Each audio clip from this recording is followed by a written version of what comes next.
is one of the worst movies I have seen all year. Seriously. Am I watching a school play? This all seems like a school play. I mean, I know they're kids, I shouldn't be so harsh, but did anybody give these little pipsqueaks some direction? I'll point out, we have a lot of people that I think that... Did any of you guys like the movie?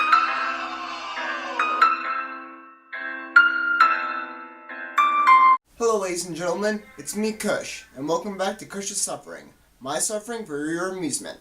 And today, I thought I'd take this massively hated movie that came out already 7 years ago, time flies, known as The Last Airbender, based on the Nickelodeon show of basically the same name, Avatar: The Last Airbender.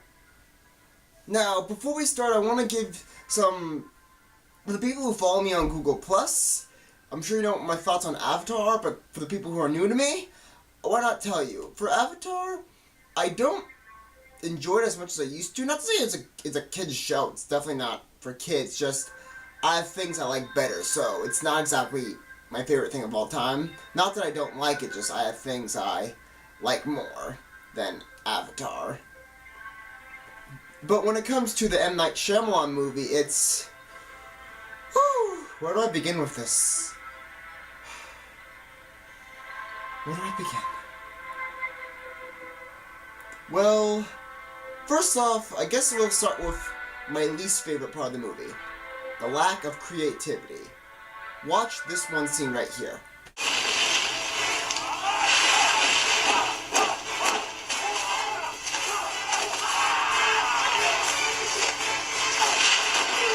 Yep.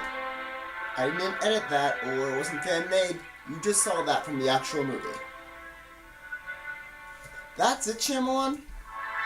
Is that all you can come up with? One of the best parts about writing and directing is creativity. Letting your imagination go loose. Doing the impossible, only things imagination can reach. But that's all you can offer?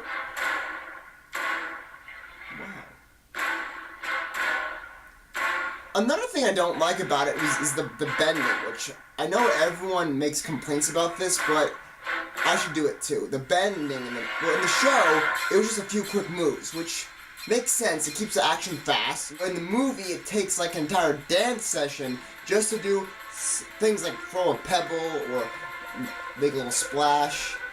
Like, imagine if that was like an actual show, or just in real life. How would you tolerate something like this? We can dance if we want to.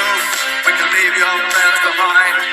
Cause your friends don't dance, and if they don't dance, well, they're no friends of mine.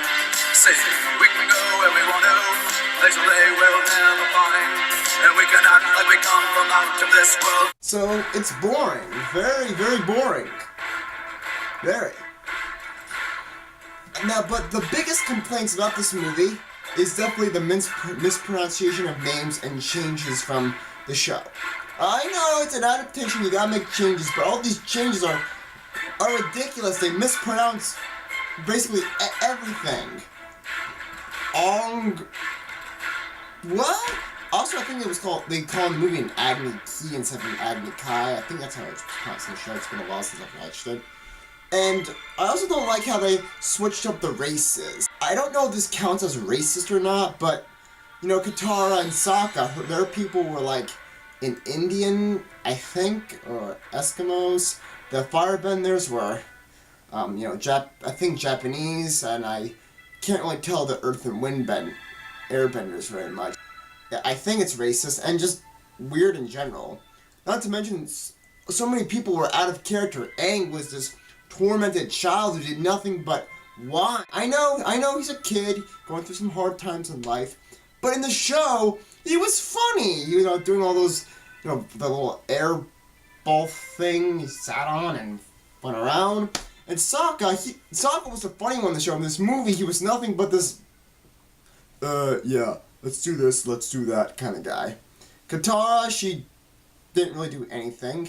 Another big complaint is what they do with Ozai, and I've got to agree. A good part about a story is having a good villain, someone you love to hate. You just want to see them die, have a brutal death, make them intimidating, make them strong. When this movie, it's like just your everyday person you would see. Doesn't have much screen time, and when he's on screen, it's just like this average guy you would see on the street. Now, when it comes to effects, the effects are somewhat good, but they're not really interesting to look at. They're just like a rock and a little splash, a little flame. I will admit the flipping of the water thing was kind of cool and impressive, but that one little bit out of the entire 2-hour movie was horrible. It's not tolerable. Now, what else is there?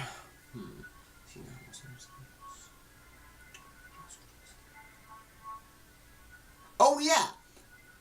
There was a few characters that left out. Who did they leave out again? Not that many. Just Jet, Suki, Momo, even though I know he made one cameo, but it was just like 2 seconds. Also, there's that one thing about Princess Yue's, that. I don't want to go into detail about that, because I think there's been enough jokes already, so I'm just gonna pass. I also didn't like how they just had Sokka and Yue fall in love. No, they were just like, they were already in love, no character development. And no, I'm not gonna do it. I'm not. I know you all want me to, but I'm not. Don't give me that look. I'm not gonna do it. I'm not. Alright. What do the characters think about this movie? That wasn't a good play. I'll say. No kidding. Horrible. You said it. But the effects were decent. Anyway, thank you all for watching. This is me, Cush, and if you have a request for the show, go to the email shown right on the screen or in the description below. This was me, Cush. Have a great day.